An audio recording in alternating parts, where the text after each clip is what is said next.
Assalamualaikum warahmatullahi wabarakatuh. Selamat malam teman-teman semua. Selamat malam Pak Eria. Salam sejahtera untuk kita semua. Puji dan syukur saya panjatkan atas kehadirat Allah Subhanahu wa Ta'ala karena dengan rahmatnya kita bisa berkumpul pada hari ini di pertemuan lain KMMI Teknologi Produksi Vaksin Terkini. Seperti yang sudah dijadwalkan sebelumnya dan sudah diumumkan juga, hari ini kita akan melakukan kuliah bersama Pak Eria kembali. Saya sapa terlebih dahulu di sini ada Pak Eria. Selamat malam Pak Eria. Selamat malam Kang Rashid. Pak Eria mungkin bisa langsung dimulai saja. Saya persilahkan Pak.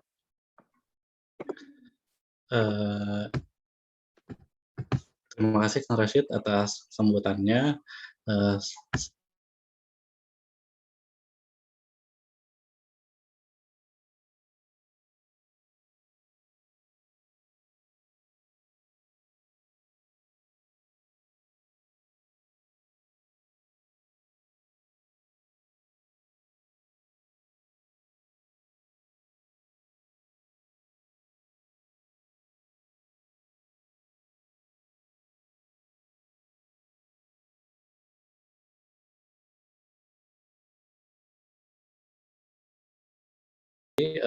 Seperti yang kita tahu bahwa kemarin kita memiliki target gen di sini.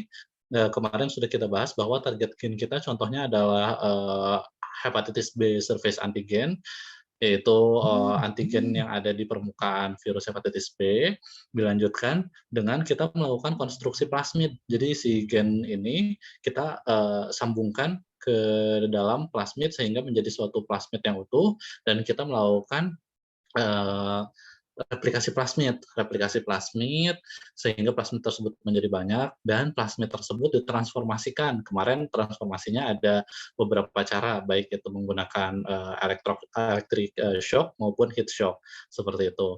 Dan di sini ada beberapa faktor yang bisa kita pilih untuk dilakukannya proses rekombinasi protein ini, mulai dari mammalian cell, insect cell, yeast, ataupun prokaryotik cell. Nah, kemarin kita menggunakan contohnya itu adalah Hansenella polymorpha. Hansenella polymorpha itu merupakan salah satu spesies dari yeast atau ragi, seperti itu. Sama seperti Pichia pastoris, Saccharomyces cerevisiae, jadi itu merupakan satu spesies ragi. Dan kalau misalnya kita menggunakan E. coli, itu merupakan prokaryotik seperti itu.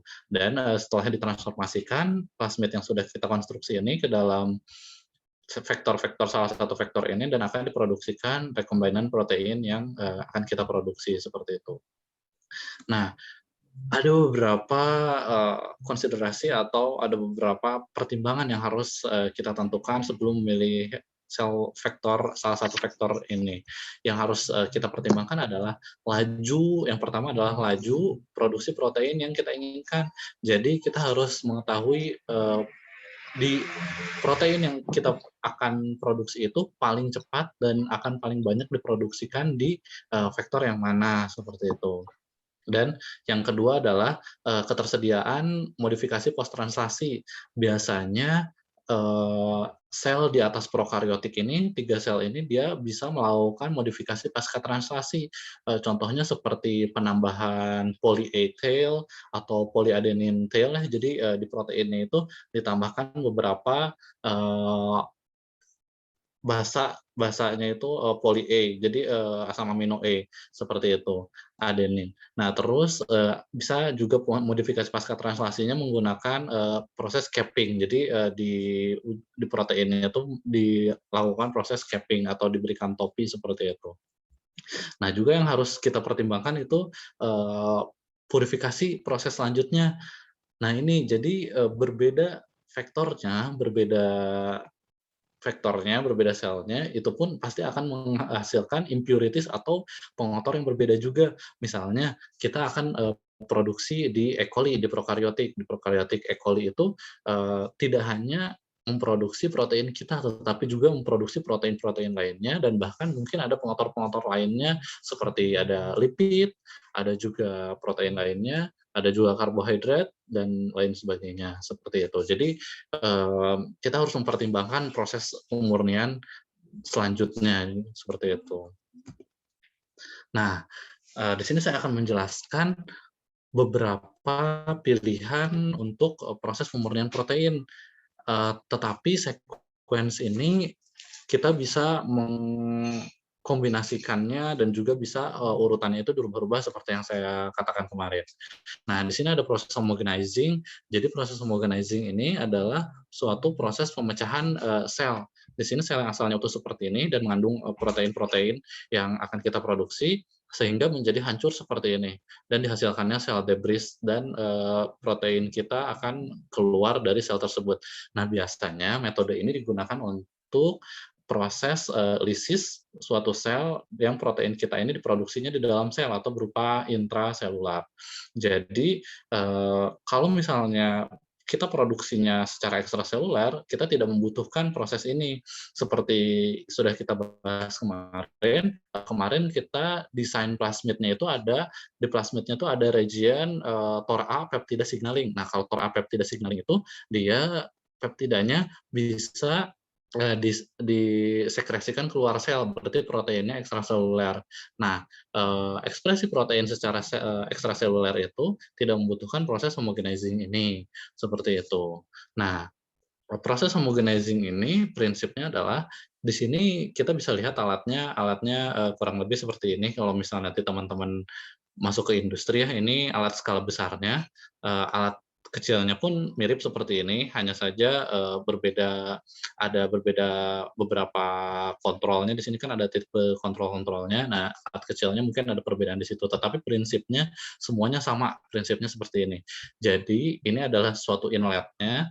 Ini tuh hasil harvest dari fermentor kita atau yang sel dan mediumnya itu dimasukkan, di inletnya ke sini, lalu dimasukkan ke pipa selanjutnya. Nah, di sini ada proses mixing. Di sini ada proses mixing untuk memastikan bahwa eh, eh, protein atau sel yang kita masukkan itu sudah homogen, sudah seragam. Di sini akan dialirkan lagi, dilanjutkan. Nah, di sini adalah proses penghancuran selnya tersebut. Di sini yang asalnya inletnya sebesar ini bisa kita analogikan, misalnya inletnya ini berupa ukurannya sebesar 2 inci, tetapi celahnya ini bisa hanya beberapa milimeter saja, teman-teman. Jadi prinsip fisika ini berlaku di sini, yaitu rumus P sama dengan F per A, di mana tekanan itu akan semakin tinggi ketika luas permukaannya semakin kecil. Nah, disinilah proses penghancuran sel tersebut. Ini tuh biasanya bisa sampai 1.000 sampai 2.000 bar tekanannya itu. Analoginya kayak ban mobil kita itu biasanya hanya 35 PSI. PSI itu 35 PSI itu sekitar 2,5 bar dan tekanan di sini itu bisa mencapai 1.000 2.000 bar. Jadi sangat sangat sangat tinggi sekali. Jadi otomatis sel itu akan pecah, yang asalnya utuh seperti ini, ada membran selnya, dan membran selnya akan pecah menjadi sel debris dan mengeluarkan sel debris seperti itu alat ini. Nah, tapi proses ini ada beberapa concern yang harus diperhatikan. Ada beberapa concern yang harus diperhatikan.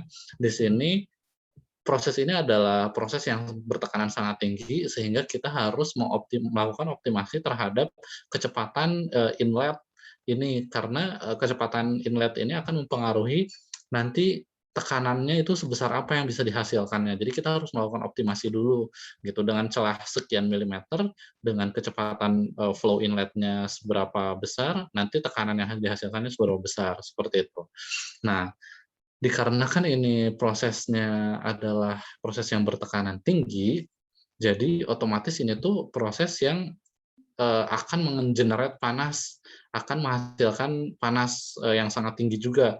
Jadi kita harus melakukan controlling temperature, karena kita harus melihat juga properties dari protein yang akan kita produksi.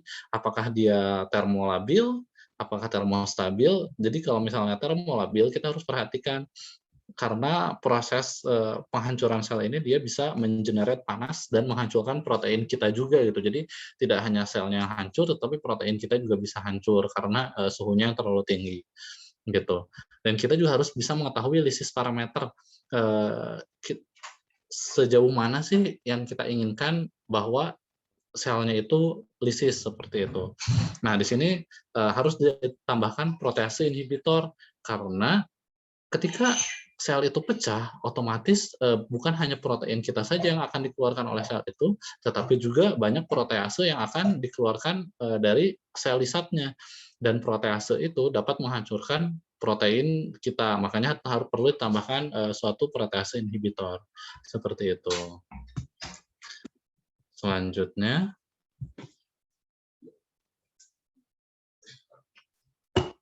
nah di sini bisa kita lihat, di sini Hansenella polymorpha yang, masih utuh, yang belum dilakukan proses pemecahan sel. Di sini, bulat sempurna ya, bentuknya bulat bulat bulat sempurna, hampir homogen semua, bulat gitu, tidak ada keanehan bentuk. Nah, ini dilakukan tekanan 1.500, Pascal ya. Nah, terus di sini setelah dilakukan tekanan ini, oh maaf, ini koreksi, bukan Pascal tapi bar ya. Hansenella polymorpha cell ini akan terpecah seperti ini. Dan ini sangat banyak sekali, impurities-nya, yaitu ada lipid, protein, karbohidrat, dan juga ada material genetiknya, entah itu DNA-nya atau RNA-nya, seperti itu. Dan proteinnya pun tidak hanya protein kita, otomatis ada protein-protein lainnya juga, seperti itu. Nah, di sini yang harus dilakukan adalah ketika kita sudah menemukan, sel debris gitu, sudah pecah sel kita, ada metode yang bisa dilakukan untuk memisahkan atau mengurangi impurities-impurities dari sel debris itu. Di sini, bisa kita lihat dengan menggunakan polyethylene glycol atau PEG ini bisa, bisa dilakukan presipitasi lemak. Di sini lemak ini strukturnya seperti ini teman-teman, jadi terdiri dari gliserol, ini gliserolnya, dan ini ada asam lemaknya. Ini asam lemak jenuh, dan ketika ada double bond ini asam lemak tidak jenuh, seperti itu. Nah, polyethylene glycol ini bisa membuat, semacam suatu kompleks yang bisa menangkap gitu, lemak-lemak ini, dan juga termasuk material genetik. Bisa dilihat di sini, jadi di sini ada material genetik, material genetiknya di sini bisa DNA, bisa RNA juga. Nah, terus, bisa di sini ada cationic lipid, lipid yang bermuatan, ada juga di sini, nah di sini dikelilingi oleh gliserol, polyethylene glycol. Polyethylene glycol, jadi di sini tuh polyethylene glikolnya menyatukan molekul-molekul lemak dan juga, material genetik sehingga membentuk ukuran partikel yang lebih besar. Otomatis ketika, ukuran partikel itu semakin besar, jadi dia tuh akan, turun ke bawah seperti itu dan mengendap. Jadi bisa dipisahkan untuk proses selanjutnya, seperti itu. Nah, selanjutnya, karena tadi kita sudah menggunakan metode presipitasi, otomatis akan terbentuk 2 fase, ada fase liquid dan juga ada fase endapan, seperti itu. Nah, jika sudah terbentuk 2 fase itu, kita bisa melakukan, proses sentrifugasi untuk memisahkannya. Karena proses sentrifugasi ini adalah, proses pemisahan partikel berdasarkan, bisa berdasarkan ukurannya, atau bentuknya, atau juga, density-nya, atau juga berdasarkan viskositasnya. Dan, pemisahan sentrifuga ini mengandalkan dari kecepatan rotor, sentrifuga tersebut. Nah, di sini bisa kita lihat, di sini tuh ada, beberapa tipe sentrifuga ya, yang rotornya itu jadi di dalam sentrifuga itu ada rotor. Mungkin teman-teman pernah, pakai sentrifuga di lab ya, itu tuh biasanya kalau di lab di kampus, kalau di kampus saya di Unpad dulu adanya itu fix rotor, tetapi ternyata ada juga swing rotor. Sekarang di Bio Farma saya menggunakan keduanya, ada swing rotor dan juga fix rotor. Perbedaannya di mana? Jadi swing rotor ini ada engselnya di sini teman-teman, di sini ada engselnya. Jadi ketika berputar ini dia akan, langsung full prosesnya ini horizontal seperti ini. Jadi nanti tuh hasilnya itu pemisahan partikelnya benar-benar terpisah, secara rata gitu. Di sini yang paling, ringan, semakin bawah semakin berat partikelnya, seperti itu. Nah, sedangkan untuk fixed rotor itu pemisahannya akan nah seperti ini, dia akan endapannya tuh akan miring, ada di samping. Karena, dia tidak bisa melakukan swing seperti ini. Jadi sudah fix ada angle-nya, biasanya angle-nya itu sekitar 45 derajat, 30 sampai 45 derajat. Nah, ini, pemisahannya, sama, yang berat ini semakin berat partikelnya akan semakin ada di, bawah. Biasanya kita namakan pellet dan supernatan. Ini, istilah khas untuk, sentrifugasi seperti itu. Nah, biasanya di proses sentrifugasi ini, eee kecepatan maksimumnya itu 65.000 G atau 65.000 kali gaya gravitasi. Kan, kita ini sekarang di bumi ini dihitungnya itu adalah, 1 kali gravitasi ya, 1 kali gravitasi dan ketika dilakukan proses sentrifuga ini otomatis akan ada gaya yang rutinasinya ada force-nya, F-nya luar dan masa gravitasi yang jauh lebih besar 65.000 gravitasi ketika ada beberapa ini, dari halnya dan atau semakin tinggi nah dia biasanya kan untuk ada juga kita di satu M jadi membutuhkan gravitasi berapa ketika di itu baru tertekan sama karena tidak nyata ini dan tidak dari buat kaki gravitasi ini gaya yang soal ini semua sama jadi nanti terus gaya gravitasi yang di sini dan ini juga makanya ada F mass dan juga ada gaya yang didapatkan oleh yang dihasilkan oleh kita. Nah, semakin dekat ke ini sumbu tersebut kan gitu. Nah, itu kan ya on cam dan ini ada yang mungkin teman-teman sering lihat di sini ada microserius. Jadi ini biasanya di lab itu pakai microserius dan small serius di sini di sini kolomnya memang dia punya juga. Nah, biasanya ini tuh diperuntukkan untuk misalnya sampel flat atau kolom biasanya kolom itu dibilang ekstraksi DNA juga saya di satu juga memisahkan darah. Jadi biasanya untuk memisahkan plasma darah dan ke sel darahnya seperti itu. Nah, ini tuh biasanya microserius ini dia tidak bisa menyediakan gravitasi teman-teman gravitasi berapa jadi kita bisa set apa dia nanti kita nanti lagi dengan RTF ini kan misalnya ketika memisahkan gravitasi misalnya kita butuh 65 G untuk memisahkan sampel. Nah, ketika upscaling itu ketika proses menggunakan micro centrifuge ke centrifuge yang paling besar 65 G itu akan diuji parameter itu karena parameter pengunci yang sesungguhnya bukan RPM karena RPM itu berbeda radius atau berbeda diameter dari rotornya, otomatis akan berbeda juga nilai gravitasinya. Jadi kalau misalnya parameter penguncinya adalah RPM, itu tidak bisa dilakukan sebagai parameter pengunci. Yang harus dikunci adalah 65.000 G-nya tadi gitu. Nah, di sini ada yang kedua adalah small benchtop centrifuge. Ini juga biasa di lab ya. Maksimumnya di sini ada ini mah reaction tube ya. Biasanya reaction tube cuman beberapa meter tapi ada centrifuge sampai 1 liter nih. Nah, kayak ini mulai apa proses model kayak di lingkaran harus ya di semua ini gitu. Dan ini kita dengan dari Asia Malaysia ini misalnya itu ada beberapa gitu. Nah, ini di dalam besar ya di Bio Farma ini besar nomor 1 dunia ini sentrifuge nomor 1 dunia tidak bisa menampung sampah seperti itu. Ini biasanya ini bisa ada satu punya dan proses proses di dasar proses skor dari sosial itu. Nah, ini sebenarnya perbedaannya sama ya dari sini itu. Nah, seperti ini karena sensor tambah ada sensor suhu, ada sensor kecepatan juga, ada sensor udara juga dan banyak lagi sensornya. Dan ini langsung super di sini gitu. Karena tinggal di sini. Jadi ini sudah belum juga dan sensor juga karena kan kita bekerja dengan vaksin harus full service semuanya ya teman-teman. Jadi ini alat yang paling besar yang kita punya saat ini.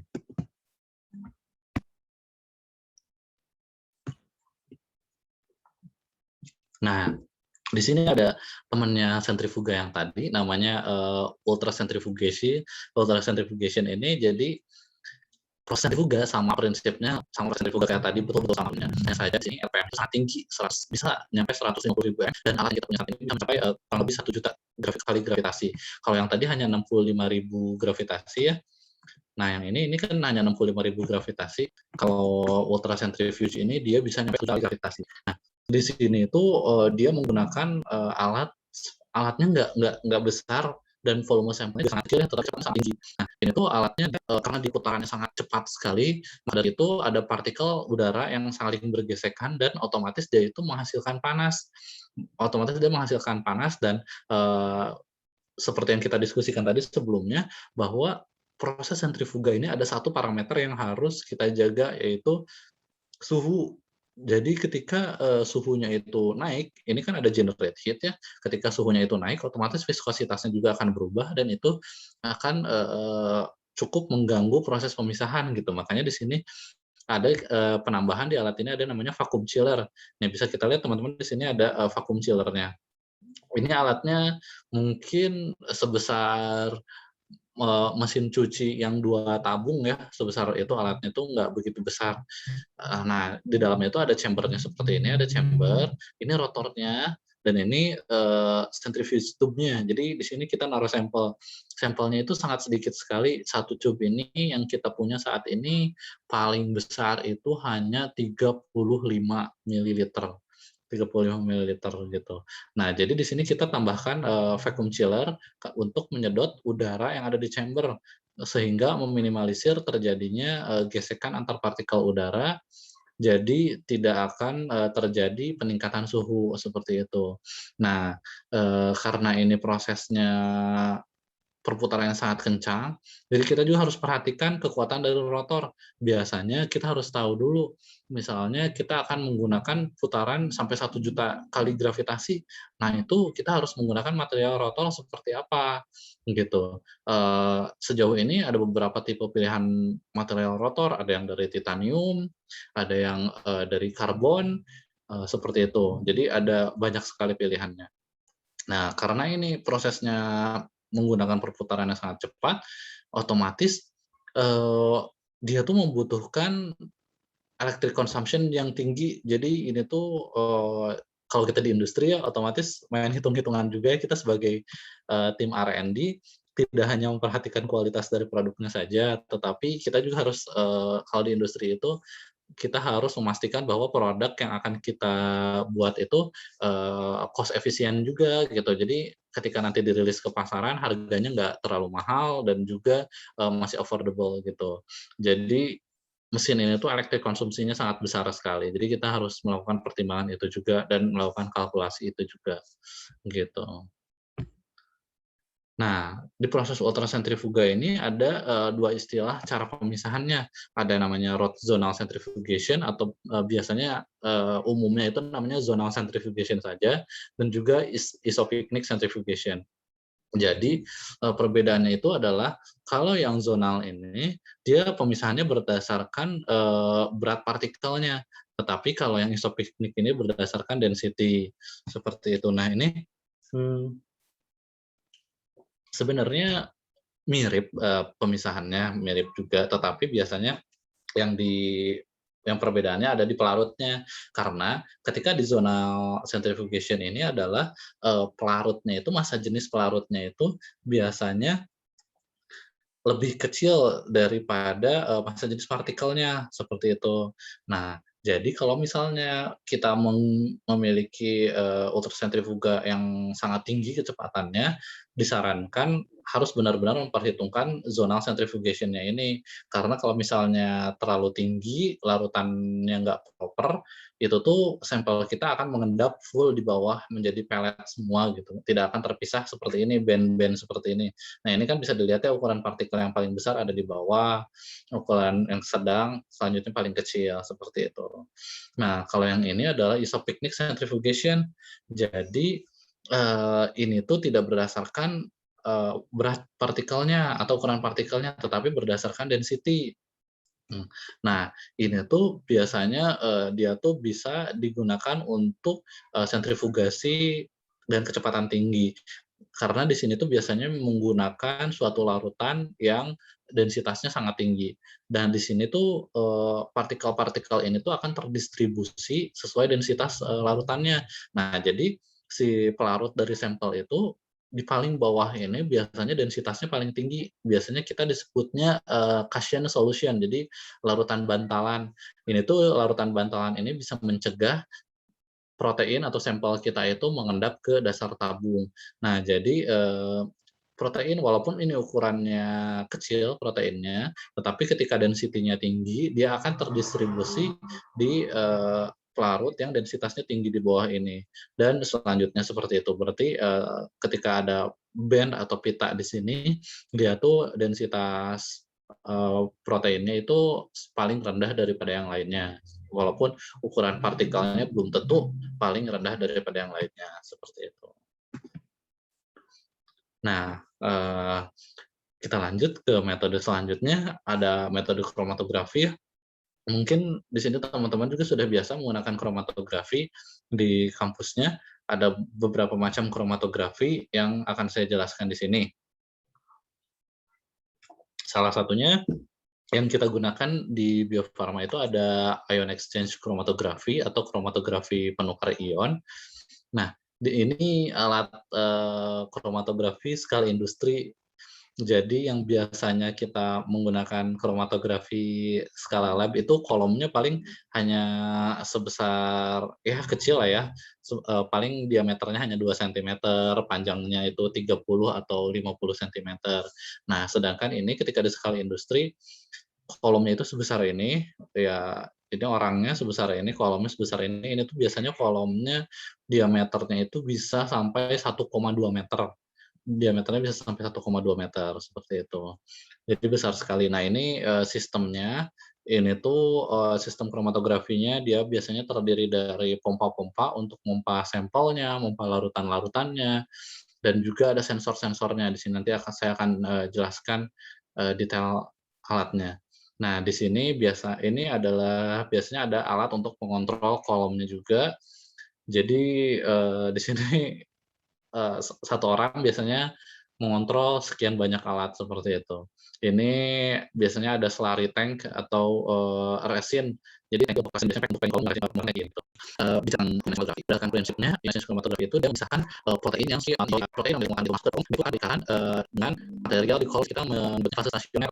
Jadi fase stasioner itu akan berikatan dengan protein yang memiliki, muatan listrik yang berlawanan, seperti itu. Nah, selanjutnya dia itu akan protein-protein yang terikat pada kolom itu akan diibaratkan, ioniknya. Jadi semakin kuat ikatan ioniknya, dia itu akan semakin jadi, yang keluar duluan itu yang tingkatnya paling rendah ikatannya, seperti itu. Nah, di sini kita bisa memilah-milah proteinnya, seperti itu.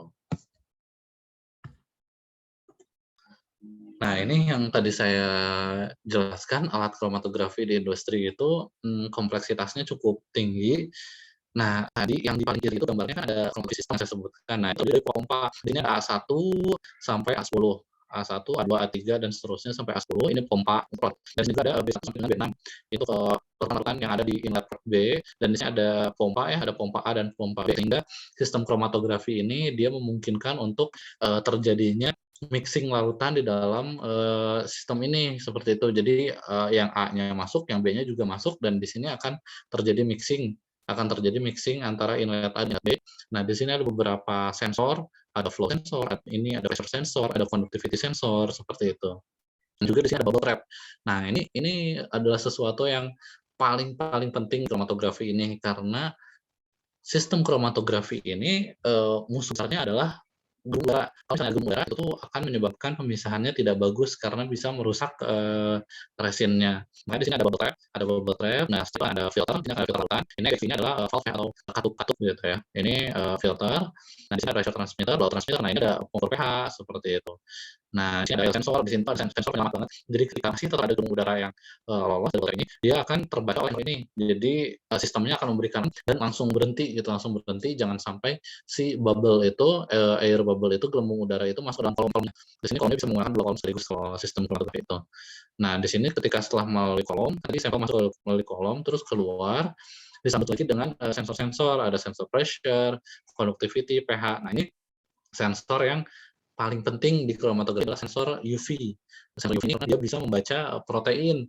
Jadi, sensor UV ini bisa membaca protein di panjang gelombang 280 nanometer. Sedangkan, kalau untuk membaca DNA itu biasanya ada di, 260 nanometer. Jadi nanti kita bisa lihat karena DNA juga termasuk impurities ya, walaupun ketika kita sudah mendapatkan protein kita ternyata masih terbaca ada DNA-nya berapa banyak. Nah, itu termasuk impurities juga yang harus kita pikirkan di pemurnian selanjutnya. Makanya UV ini sangat berguna. Nah, di sini ada, port outlet mulai dari outlet 1 sampai dengan outlet 10. Seperti itu. Oh ya, di sini ada satu lagi, di sini ada jalur M1, M2 ini biasanya untuk pompa sampel, untuk inlet sampel, dan ini P202 ini adalah pompa sampel, seperti itu. Jadi, sebelum kita memakai alatnya itu, kita diwajibkan tahu dulu skema alatnya seperti apa, karena banyak komponen-komponen yang sangat penting untuk menunjang proses pemisahan kita. Jadi ketika sudah masuk dunia industri, tidak hanya kemampuan tentang proteinnya saja yang diperkaya ya teman-teman. Jadi ketika udah masuk dunia industri kita seperti teknik mesinnya baca diagram seperti ini gitu. Nah ini prinsip dari ion exchange-nya. Ion exchange itu secara garis besar terbagi atas dua ya, ada cation exchange dan anion exchange. Ini tuh jadi ketika cation exchange ini, dia ini mempertukarkan protein yang bermuatan positif, dan anion exchange itu mempertukarkan protein yang bermuatan negatif. Nah, di sini ada fase stasionernya ya, contoh dari fase stasionernya yang, nah ini cellulose or agarose ini dia biasanya matrix base-nya. Jadi resin tadi yang warna putih yang ada di kolom itu tuh sebenarnya terdiri dari seperti bulir-bulir kecil dari ini cellulose atau agarose. Beberapa matrix ini base-nya pasti cellulose atau agarose, dan yang membedakan dia anion atau cation exchanger ini dari ligannya. Di sini ada beberapa ligan ya, di sini ada metil sulfonat, sulfopropil, karboksimetil, dan seterusnya. Nah, ketika ligannya itu bermuatan negatif seperti ini ada karboksimetil ya, ada ligan karboksimetil ini bermuatan negatif, otomatis dia itu akan menangkap protein yang bermuatan positif. Jadi ini adalah suatu cation exchanger, seperti itu. Dan ketika ligannya itu adalah dietil aminoetil, dia itu akan bermuatan positif di bagian N-nya sini, dan dia itu akan bisa meng-capture atau menangkap protein yang bermuatan negatif. Makanya dia tergolong dalam anion exchanger matrix atau stationary phase gitu. Nah, prinsipnya itu seperti ini. Ini kan sampel kita masih terdiri dari banyak impurities ya, terutama impurities protein. Nah, protein-protein ini ketika dilewatkan ke matriks yang memiliki muatan positif, contohnya di sini ya, karboksimetil, dia itu yang akan terikat itu adalah protein yang bermuatan negatif. Nah, sedangkan protein yang bermuatan positif akan keluar dari kolom. Nah, ketika keluar dari kolom, dia itu di sini akan memunculkan suatu peak nih. Di sini akan ada suatu peak yang naik di bawah ini. Karena ini tuh hasil baca dari sensor tadi UV 280 nanometer, membaca protein yang keluar dari kolom seperti itu. Nah, selanjutnya ketika protein yang positifnya sudah keluar dari kolom, misalnya, ini adalah protein yang akan kita murnikan gitu, yang kita inginkan si HBsAg. HBsAg ini masih terikat di kolom. Nah, tugas kita adalah dengan cara mengubah muatan listrik dari protein ini. Biasanya kita menggunakan larutan garam yang tingkat konduktivitasnya berbeda. Otomatis ketika dilewatkan larutan garam yang memiliki konduktivitas berbeda, dia muatan listriknya akan terganggu dan ikatan ioniknya pun akan terganggu, sehingga proteinnya akan turun. Nah, misalnya di sini di sini akan muncul lagi peak ketika yang negatifnya akan lepas, seperti itu. Nah, ini fase-fase kromatografi, ada fase ekuilibrasi. Nah, biasanya ekuilibrasi itu fasenya ketika si resin kita itu disiapkan untuk menerima sampelnya, baru melakukan sampel injection. Itu tuh proses memasukkan sampel kita ke dalam kolom, gradient elution ini adalah proses elusi. Nah, itu ketika melewatkan larutan ke dalam kolom untuk melepaskan suatu protein, biasanya itu dinamakan proses elusi. Jadi istilah kromatografi itu elusi. Jadi gradient elution ini ketika kita mengubah konduktivitas dalam kolom, nih ini yang merah ini dia menunjukkan konsentrasi NaCl yang dimana berkorelasi dengan kenaikan konduktivitas dari suatu larutan dan juga kondisi di dalam kolom. Semakin tinggi konduktivitasnya, semakin berubah akan ada protein-protein yang keluar dari dalam kolom itu. Seperti itu. Nah, ketika semua protein sudah keluar, akan dilakukan proses wash. Di sini wash ini biasanya intinya proses wash ini adalah untuk mengeluarkan semua protein yang ada di dalam kolom, termasuk juga cleaning kolom. Jadi membersihkan semua protein dari dalam kolom. Nah, selanjutnya adalah proses re-equilibration. Jadi mempersiapkan kolom untuk proses injeksi selanjutnya. Seperti itu secara singkatnya. Nah, mungkin tadi ada yang berpikir gimana sebenarnya protein itu bisa bermuatan yang kita inginkan. Nah, teman-teman di sini bisa tahu ya bahwa protein itu ada beberapa struktur mulai dari primer, secondary, tertiary, dan quaternary. Nah, kita ini di sini mempermainkan dari struktur protein ini karena kita tahu ya protein itu ada residu amonium dan juga karboksilnya. Di sini ketika pH pelarut atau pH pelarut protein itu sama dengan titik isoelektriknya, ini Pi. Pi itu isoelectric point. Nah, ketika pH-nya itu sama dengan Pi dari protein, itu tuh muatan proteinnya akan netral. Contohnya, si HBsAg ini, dia itu memiliki Pi di sekitar pH 4. Jadi ketika HBsAg ini terlarut dalam suatu buffer dengan pH 4, itu tuh proteinnya tidak akan bermuatan. Jadi ketika kita dilewatkan, HBsAg-nya dilewatkan ke dalam kolom, itu tuh tidak akan berikatan gitu karena tidak bermuatan. Nah, bagaimana caranya supaya protein itu bermuatan? Nah, kita ubah pH dari pelarutnya, misalnya asalnya menggunakan buffer asetat, kita rubah menggunakan buffer tris, di mana buffer tris itu cenderung basa. Nah, jadi ketika pH-nya itu di atas Pi-nya, misalnya buffer tris itu pH 8, sedangkan Pi HBsAg-nya itu pH 4. Nah, otomatis protein kita itu akan bermuatan negatif. Seperti itu. Jadi, protein kita ini akan berikatan dengan kolom cation exchanger seperti yang telah kita simulasikan tadi. Ini contohnya karboksimetil stationary phase itu akan berikatan ketika HBsAg kita menggunakan misalnya buffer tris tadi di sekitar pH 8 seperti itu.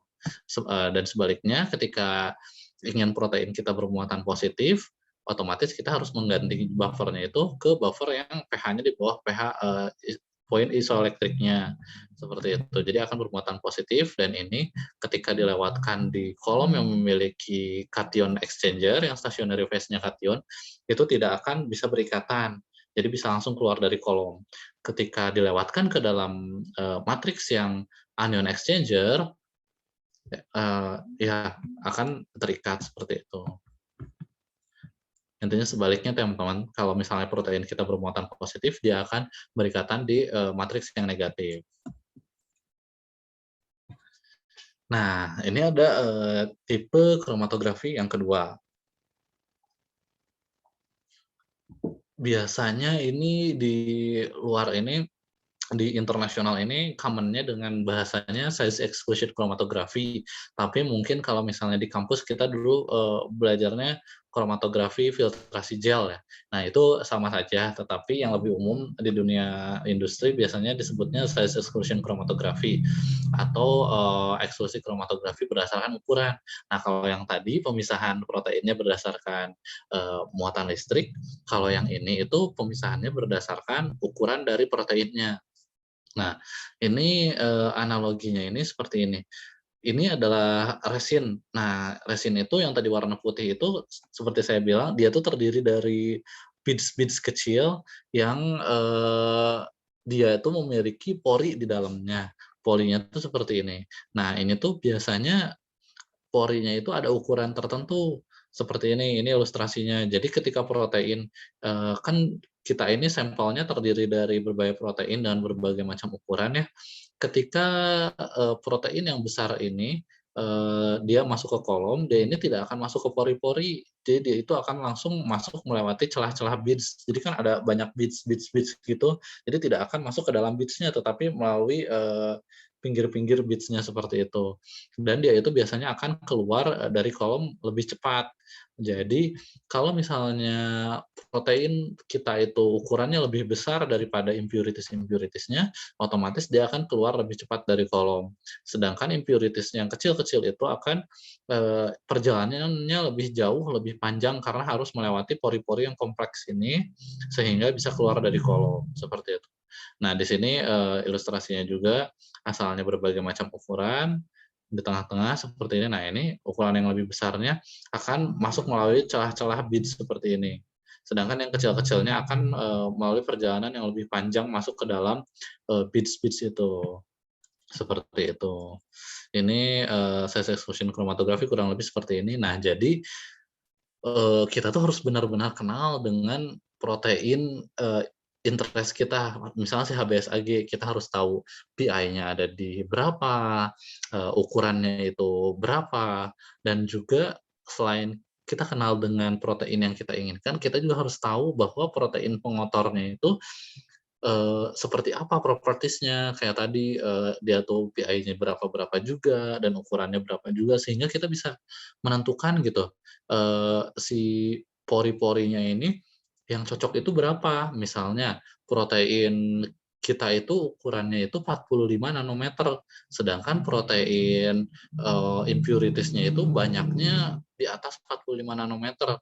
Nah, otomatis kita itu harus, menggunakan beads yang memiliki pori setidaknya 45 sampai 50 nanometer, agar protein kita ini, terjebak gitu, masuk dulu, ke dalam pori-pori resin tersebut, sehingga yang keluar duluan dari kolom itu adalah impurities-nya. Nah, seperti itu. Jadi, kita harus benar-benar kenal dulu dengan protein kita maupun impurities-nya. Seperti ada yang bertanya kemarin, apa bedanya elektroforesis agarosa dengan, poliakrilamid. Agarosa itu untuk, material genetik DNA. Nah, untuk protein ini, poliakrilamid. Jadi kita dengan running biasanya namanya SDS page ya, sodium dodecyl sulfat, poliakrilamid gel elektroforesis. Jadi kita dengan running SDS page ini prinsipnya sama seperti elektroforesis agarosa, dari well-nya ini dialiri arus listrik, ketika yang paling jauh itu running, itu ukurannya yang paling ringan. Jadi kita juga bisa tahu ukuran proteinnya itu ada di, berapa. Kalau misalnya Agarosa kemarin itu ukurannya adalah base pair atau pasang basa karena dia untuk, nukleotida, untuk materi genetik. Kalau di SDS page ini untuk protein satuannya adalah kilodalton. Jadi, kita bisa lihat berapa kilodaltonkah protein kita dan impurities-nya juga berapa kilodalton, seperti itu. Nah, di sini ada kromatografi yang sangat, sangat selektif sekali karena afinitas kromatografi ini dia sangat spesifik pengikatannya. Kalau yang sebelum-sebelumnya itu, hanya berdasarkan muatan listrik atau hanya berdasarkan, ukuran, karena kan mungkin banyak ya impurities-impurities yang ukurannya mirip atau sama bahkan, atau, kekuatan ioniknya sama juga mirip, juga pasti ada impurities itu. Nah, tapi di afinitas kromatografi ini, dia itu pemisahannya sangat-sangat spesifik, sehingga dia itu benar-benar, berikatan dengan protein yang kita inginkan saja, seperti itu. Nah, biasanya ini tuh, kromatografi afinitas itu prinsipnya bisa menggunakan ikatan antibodi antigen, bisa juga ikatan antara enzim dan substrat, atau, bisa juga enzim dan inhibitor interaksinya itu. Nah, ini tuh, ya tingkat kemurniannya itu sangat tinggi, biasanya ini tuh dilakukan untuk protein yang, kalau di industri bilangnya, small volume, high value. Jadi kuantitinya itu sangat sedikit, tapi harganya itu sangat mahal. Misalnya monoklonal antibody, seperti itu. Nah, karena ada beberapa concern yang harus kita perhatikan di, kromatografi afinitas ini. Nah, bisa kita lihat di sini tuh, ini kolom kromatografinya ya. Nah, ini stationary phase. Stationary phase-nya ini, bisa jadi kayak tadi ya, misalnya ini ligannya ini sistem pengikatannya seperti antibodi dan antigen kan sangat spesifik ya teman-teman. Nah, jadi ada beberapa mixture sampel atau campuran sampel itu. Nah, ini tuh akan benar-benar fit berikatan dengan protein yang, dia desain gitu. Nah, seperti di sini kita lihat, protein yang berikatannya sangat spesifik, seperti itu. Jadi, ketika di fase awal itu, protein-protein kita akan terperangkap di ligan-ligannya, akan berikatan, sedangkan protein yang lain itu akan terelusi atau keluar dari kolom. Nah, selanjutnya barulah kita, mengelusi atau mengeluarkan protein yang kita inginkan dari kolom. Nah, biasanya proses afinitas kromatografi ini menggunakan, buffer yang khusus, buffer yang sangat-sangat khusus bahkan, dan juga ada treatment yang khusus, dan ada, proses pemurnian selanjutnya juga yang khusus juga, dan pastinya proses ini adalah sangat mahal. Jadi, ya seperti yang saya tadi bilang, proses ini biasanya untuk produk yang small volume, high value, gitu. Karena, biasanya, kita ini nih di sini seperti ini prosesnya itu biasanya dengan mengelusinya ini tidak, ada beberapa cara ya, bisa jadi hanya protein kita yang dilepaskan atau bisa jadi kita tuh mengikat, memotong dari ligannya itu. Jadi ligannya itu terbawa oleh proteinnya keluar. Seperti ada resin, NINTA ya namanya nikel. Nikel itu jadi nikelnya itu ikut kebawa karena nikelnya itu ikatan dengan protein kita. Nah, itu akan menjadi PR selanjutnya karena untuk memisahkan nikel dengan, protein yang akan kita murnikan gitu. Jadi, maka dari itu, membutuhkan special treatment dan special further purification process, ya karena alasan itu gitu. Ada beberapa proses yang kita harus pertimbangkan menggunakan, kromatografi afinitas ini. Biasanya kromatografi afinitas ini, mmm ya harus menggunakan pertimbangan yang sangat matang lah intinya, karena sangat mahal dan treatment-treatment yang harus, dilakukan selanjutnya dan ketersediaan buffer-buffer untuk melakukan kromatografi afinitas ini. Seperti itu mungkin yang bisa saya jelaskan. Silakan teman-teman ada yang, ingin ditanyakan?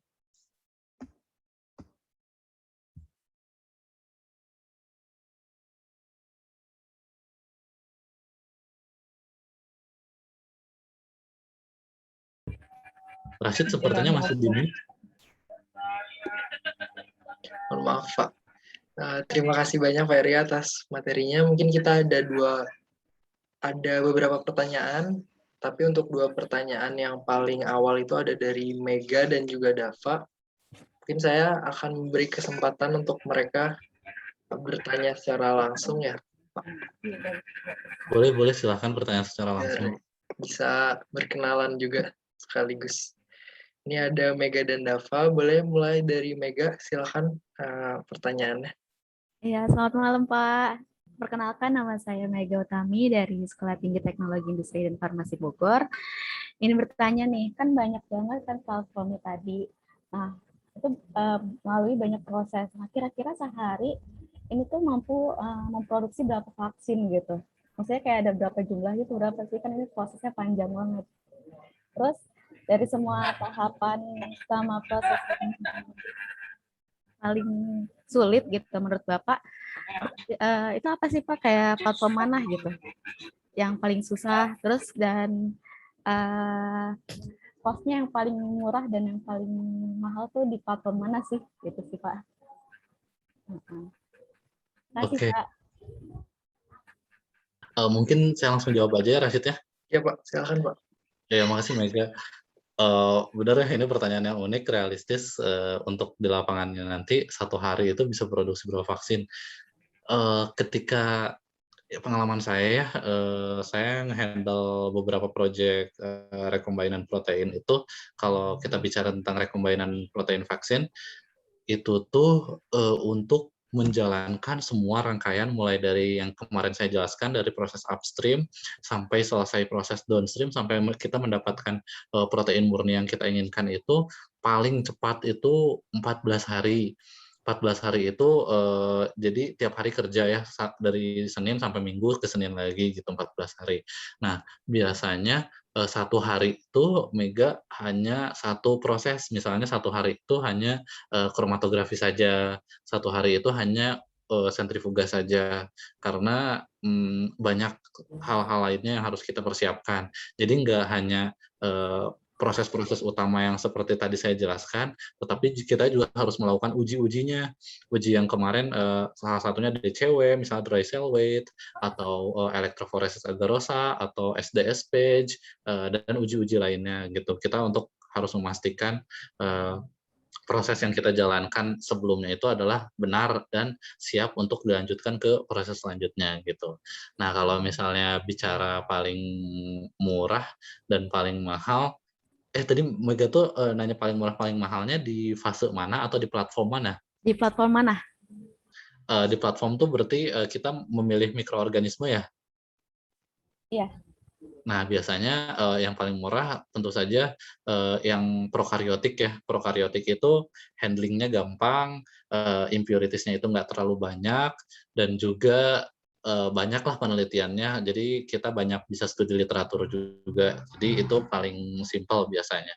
Tapi kekurangannya adalah biasanya terbatas kemampuannya kalau menggunakan prokaryotik itu, karena ya seperti kita tahu ya, metabolic pathway dari prokaryotik itu simpel, tidak sekompleks, platform-platform lainnya, seperti itu. Gitu sih, Mega. Bagaimana? Makasih Pak udah menjawab penasaran saya gitu. Ya. Oke, sama-sama. Terima kasih banyak Pak Eria atas jawabannya. Terima kasih banyak juga Mega atas pertanyaannya. Mungkin pertanyaan selanjutnya ada dari Dava. Silakan Dava. Boleh menyalakan mic. Oh iya, baik. Terima kasih atas kesempatannya. Sebelumnya perkenalkan, nama saya Dava Dewasa Putra dari Teknik Kimia Universitas Gadjah Mada. Sebenarnya pertanyaan saya ada di bagian certification tadi ya. Saya ingin menanyakan alasan pemilihan alat. Kenapa menggunakan teknologi certification? Padahal mungkin ada teknologi-teknologi lain seperti filtration. Lalu mengapa sebelum certification tadi perlu dilakukan proses precipitation? Apakah sel debris ini tidak dapat terpisahkan tanpa proses presipitasi ini? Karena mungkin di beberapa industri, mungkin bukan vaksin ya, ada yang tidak melalui proses precipitation ini. Terima kasih. Ya, oke, terima kasih Dava pertanyaannya. Ini bagus juga karena saya di slide ini tidak menjelaskan satu metode pemurnian lain. Sebenarnya ada satu metode pemurnian lain pengganti, maksudnya alternatif dari sentrifugasi ya Dava. Ada yang namanya itu TFF atau tangential flow filtration. Jadi itu tuh betul filtrasi yang seperti Dava sebutkan, tetapi bukan filtrasi yang biasa gitu. Kalau filtrasi yang biasa itu kan sampelnya itu masuk dari atas dan filtrasinya itu seperti ini. Jadi antara flow filtrasi dengan filternya itu bentuknya itu 90 derajat. Sedangkan TFF itu merupakan gesekan gitu, gesekan antara sampel dengan filtrasi sehingga dia tidak akan menyumbat dari filter itu.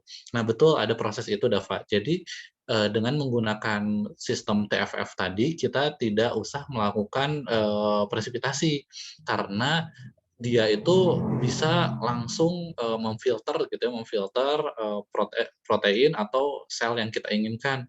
Jadi membagi antara yang kalau di sentrifugasi tadi kan ada istilahnya pellet dan supernatan. Pellet itu untuk endapannya, supernatan itu untuk liquidnya. Sedangkan kalau di TFF itu bahasanya adalah permeat dan juga retentat. Jadi permeat itu adalah pelarut yang bisa melewati dari pori-porinya, sedangkan retentat itu yang tertahan. Yang tertahan bisa itu proteinnya, bisa itu selnya. Jadi betul seperti itu Dava, ada proses filtrasi dan itu merupakan salah satu pilihan juga di kita untuk proses filtrasi atau proses pemisahan seperti itu. Ya, baik. Terima kasih, Bapak. Oke, sama-sama Dava. Baik, untuk pertanyaan selanjutnya ada pertanyaan dari Wildan. Silahkan Wildan. Baik Kak Rashid, terima kasih banyak atas kesempatannya. Selamat malam Kak, Pak Eri. Saya mau bertanya mengenai implementasi metode ion exchange chromatography dalam pembuatan vaksin, Pak. Apakah metode ini bisa digunakan dalam pembuatan vaksin berbasis mRNA? Lalu hal apakah yang harus kita perhatikan dalam penggunaan metode ini? Misalnya saja tadi kan waktu metode centrifuge kan harus memperhatikan temperatur. Lalu kalau metode ion exchange ini bagaimana, Pak? Terima kasih.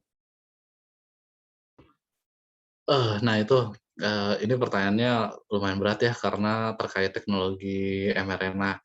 Nah, sebenarnya ketika menggunakan ion exchange chromatography ini kita sejauh ini masih menggunakan ion exchange chromatography untuk proses pemurnian protein ya, dan kalau misalnya untuk proses pemurnian mRNA, kita masih memerlukan studi lebih lanjut karena setahu saya pemurnian mRNA ini menggunakan teknik-teknik tertentu yang cukup berbeda gitu. Jadi jujur sepengetahuan saya kita belum pernah menggunakan pemurnian ion exchange chromatography menggunakan mRNA. Seperti itu Wildan, mohon maaf. Oh iya Pak, nggak apa-apa. Masih banyak Pak. Oke, sama-sama. Terima kasih Pak Eri atas jawabannya. Terima kasih Wildan atas pertanyaannya. Mungkin pertanyaan selanjutnya dari Balkis. Balkis sepertinya tidak bisa on cam, jadi akan saya bacakan saja. Dari semua tahapan, proses apa yang paling sulit menurut Bapak sendiri? Selain itu, kendala apa saja yang pernah terjadi di lapangan dan bagaimana cara mengatasi kendala tersebut? Dari Balkis, mahasiswa farmasi Universitas Singa Perbangsa. Ya, oke, terima kasih Balkis. Yang paling sulit dari proses itu otomatis kalau menurut saya proses kultivasi dan juga kromatografi. Karena proses kultivasi upstream yang kemarin saya bicarakan itu kan kita ini erat kaitannya berinteraksi dengan makhluk hidup ya teman-teman. Jadi sangat sulit sekali untuk dikontrol. Terlebih lagi kita di dunia industri itu parameternya itu harus terkunci gitu. Jadi kita tuh harus benar-benar bisa menghasilkan vaksin atau menghasilkan suatu protein atau sel yang dengan jumlah yang tetap dengan kualitas yang sudah ditentukan gitu. Sedangkan kita bermain dengan makhluk hidup yang notabene ya dia punya karakternya masing-masing, jadi sangat sulit dikontrol. Jadi ketika proses kultivasi yang kemarin kita bicarakan itu adalah proses yang sangat kritikal. Saya punya pengalaman bekerja di industri farmasi juga, yaitu pembuatan obat tapi chemical base ya, obat-obatan kimia. Itu tuh sangat mudah sekali gitu mengontrol. Itu tuh misalnya kita membuat paracetamol atau membuat obat apa pseudoephedrine atau apa itu sangat mudah menurut saya karena parameter yang dikontrolnya tuh bisa kita atur dengan jelas dan dengan mudah gitu. Tetapi kita ini bermain dengan makhluk hidup sehingga ya sangat sulit untuk mengontrolnya jujur. Dan proses kromatografi juga sangat sulit karena cukup tricky. Kita sebenarnya kromatografi itu sulitnya itu di konsep awal. Jadi ketika kita harus memilih kromatografi yang mana itu yang cukup sulit dan tetapi ketika kita sudah menentukan gitu kromatografi yang mana dan itu dibuktikan bisa benar-benar optimal, itu kita lega sih seperti itu. Jadi itu menurut saya yang paling sulit ya tips-tipsnya ya kita harus benar-benar banyak trial and error di lapangan dan juga studi literatur sebanyak mungkin sih. Jadi itulah biasanya yang dilakukan R&D ketika di lapangan kita trial and error, ketika di rumah atau di office kita baca-baca jurnal atau uh, ya buku-buku panduan yang relate terhadap proyek kita seperti itu. Terima kasih. Terima kasih Pak Eri atas jawabannya. Dua pertanyaan terakhir akan saya beri kesempatan untuk Shelly dan juga Elza agar bisa bertanya secara langsung. Saya invite di sini. Dan juga Elza. Silakan Shelly bisa bertanya. Iya, terima kasih kepada Pak Eria. Saya ingin bertanya, ketika melakukan produksi vaksin itu apakah pernah terjadi kegagalan ketika menggunakan alat-alat yang disebutkan tadi? Lalu apakah faktor penyebabnya dan bagaimana cara meminimalisirnya serta menanggulanginya ketika sudah terjadi kegagalan gitu Pak? Terima kasih. Maaf, Shelly, boleh tolong diulangi karena suaranya agak kecil terdengarnya. Iya, apakah sudah terdengar? Sudah jelas kalau sekarang. Iya Pak, pertanyaan saya ketika menggunakan alat-alat tadi, apakah pernah terjadi kegagalan, terus faktor penyebabnya juga apa, lalu bagaimana cara untuk meminimalisirnya, dan ketika sudah terjadi itu bagaimana menanggulanginya ya Pak? Terima kasih. Nah, ya betul sekali Shelly, kita di sini di R&D pasti ada ya kegagalan, entah itu kegagalannya. Nah, jadi sebelum kita memulai proses itu biasanya kita melakukan risk analysis juga ya di ini untuk menghindari kegagalan-kegagalan yang ada. Kita biasanya melakukan risk analysis dulu karena biasanya kegagalan itu tidak hanya dari alat-alat saja, bisa kegagalan itu dari alat, selain itu bisa juga dari human error, bisa juga dari proses yang sudah kita desain. Nah, jadi kita melakukan risk analysis dulu, itu sebelumnya yang pertama, dari berbagai aspek tadi. Nah, setelah itu ketika melakukan risk analysis, kita juga melakukan mitigasi analisis. Jadi kita melakukan mitigasi ketika ada kegagalan di suatu tengah-tengah kita menjalankan proses, entah itu dari faktor human, proses, ataupun equipment, itu kita tahu mitigasinya seperti apa, gitu. Contohnya itu, biasanya ya seperti yang saya sebutkan tadi, proses paling sulit itu adalah proses kultivasi ya. Kita mengontrol fermentor itu, ketika di tengah-tengah proses, karena kan biasanya kita, orang yang berhubungan dengan mikroorganisme tidak kenal jam berapa ya. Jadi misalnya si Hansenula polymorpha ini di dalam fermentor ini 72 jam, selama 72 jam. Otomatis selama 72 jam ini kita harus pantau nonstop kan, pantau nonstop. Nah, tiba-tiba di tengah malam, misalnya jam 1, jam 2 malam, kita cek alatnya, biasanya kita bisa remote menggunakan handphone dari rumah atau menggunakan laptop juga. Tiba-tiba ada hal yang tidak kita inginkan, pressure naik misalnya, tekanannya naik di dalam vessel fermentor itu kan itu sangat berbahaya ya, bisa tiba-tiba pecah. Dan ketika saat itu tuh kita nggak bisa melakukan kontrol dari rumah, otomatis kita harus langsung ke site gitu, cek dan melepaskan pressure-nya. Dan itu biasanya maka dari itu seperti saya bilang, kita tuh tidak hanya tahu dari segi sainsnya saja, proteinnya saja, tapi kita juga harus paham dari segi mechanical-nya, electrical alat tersebut, dan lain sebagainya. Jadi penanggulangannya seperti itu sih, kita harus benar-benar paham alatnya juga, tidak hanya prosesnya saja. Gitu mungkin, Shelly. Ya, baik Pak. Terima kasih jawabannya. Sudah menjawab. Oke, sama-sama, Shelly. Terima kasih Pak Eri atas jawabannya. Terima kasih Shelly atas pertanyaannya. Mungkin untuk menutup sesi tanya jawab kita kali ini, kebetulan ada Elza dari Kimia Unpad juga Pak. Silakan untuk Elza bisa bertanya secara langsung. Ya, terima kasih Kak Rashid atas kesempatannya. Selamat malam Pak Arya, saya Elza dari Kimia 4 2018. Saya ingin menanyakan tentang proses pemurnian sendiri.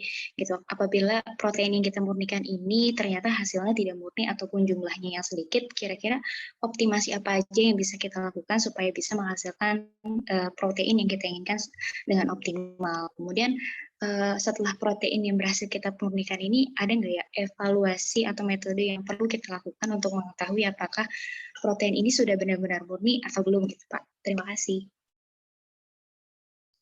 Ya, oke, terima kasih Elza. Nah, jadi usaha biasanya dari tim R&D ini untuk optimalkan gitu ya produksi protein itu di mana biasanya diproses kultivasi dulu, diproses upstream, karena ketika proses upstream-nya bisa menghasilkan protein dengan banyak, otomatis ke proses downstream-nya juga PR-nya itu hanya tinggal memurnikan saja gitu kan, kita tidak bisa ya tiba-tiba meningkatkan jumlah protein ketika diproses downstream. Nah, makanya kita tuh biasanya memperhitungkan persen loss protein. Jadi ketika diproses upstream misalnya kita bisa menghasilkan 100 gram protein, tetapi ketika diproses ujung kenapa yang kita hasilkan hanya 10 gram protein gitu. Nah, itu persen loss-nya kan sangat besar ya, bisa 90% loss. Nah, ketika sudah seperti itu, yang pertama pastikan dulu proses upstream-nya itu atau kultivasinya itu bisa menghasilkan banyak protein. Kita kaji dulu dari beberapa parameter dan beberapa kali trial biasanya. Kultivasinya udah bisa maksimum belum memproduksi proteinnya. Ketika sudah mencapai optimum, barulah diproses downstream-nya satu persatu. Mulai dari misalnya tahap A, B, C, D, E, urutan yang tadi ya salah satunya urutannya mau seperti apa, kita hitung presentasinya biasanya ketika proses kultivasi misalnya lanjut ke proses tadi sentrifugasi. Nah, dari proses kultivasi ke sentrifugasi itu kita hitung lagi protein, jumlah proteinnya kan menghitung jumlah protein bisa menggunakan misalnya bisa menggunakan metode BCA, bisa juga menggunakan metode ada beberapa metode lain lah ya untuk menghitung protein konten, total protein konten. Nah itu kita hitung lagi persentasenya berapa, dan di proses selanjutnya juga seperti itu. Jadi kita selain menghitung protein kontennya, juga menghitung kemurniannya, puritasnya, dan kita lihat di proses manakah yang biasanya protein loss-nya itu paling besar. Oh ternyata misalnya di kromatografi nih protein loss-nya paling besar, dan kita kaji lagi apakah ada yang salah dengan proses kromatografinya.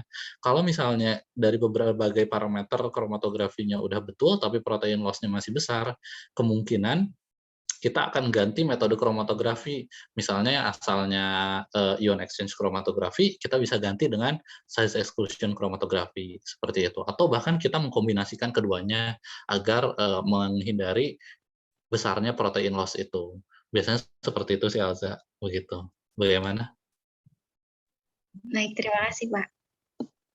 Oke, sama-sama. Terima kasih banyak Elza atas pertanyaannya. Terima kasih banyak Peria atas jawabannya. Mungkin itu adalah pertanyaan penutup untuk pertemuan kita kali ini. Dan saya sangat berterima kasih sekali kepada Pak Eria sudah bersedia, sudah berkenan untuk memberikan materi, meluangkan waktunya di malam hari untuk memberikan materinya pada teman-teman di sini. Dan saya juga sangat senang sekali, mudah-mudahan dengan kesediaan Pak Eria hadir di acara ini juga bisa memotivasi kita semua agar bisa mengikuti mungkin karir seperti Pak Eria dan bisa terinspirasi. Mungkin Pak Eria, apakah ada pesan-pesan, sedikit pesan-pesan untuk kami? Silakan Pak. Paling tetap semangat ya teman-teman, karena di perkuliahan selanjutnya teman-teman akan bertemu dengan expert lainnya, ada Pak Acep dan juga Pak Rian ya. Itu luar biasa mereka itu, jadi dan mereka akan menyampaikan teknologi vaksin yang berbeda gitu. Tetap semangat belajarnya dan semangat menyimaknya juga. Gitu aja mungkin. Terima kasih banyak Pak Eria. Ya, seperti yang Pak Eria telah sebutkan tadi, sekaligus saya menginformasikan karena course kita kebetulan sudah tinggal 2 minggu lagi dan masih ada beberapa pertemuan, terutama dari narasumber yang berasal dari Bio Farma itu ada Pak Acep Riza dan juga Pak Rian. Mungkin untuk jadwalnya akan diadakan di minggu depan dan akan saya informasikan lagi lebih lanjut. Akhir kata, mungkin sebelum kita akhiri, alangkah baiknya kita berdoa sesuai kepercayaan masing-masing. Berdoa dimulai.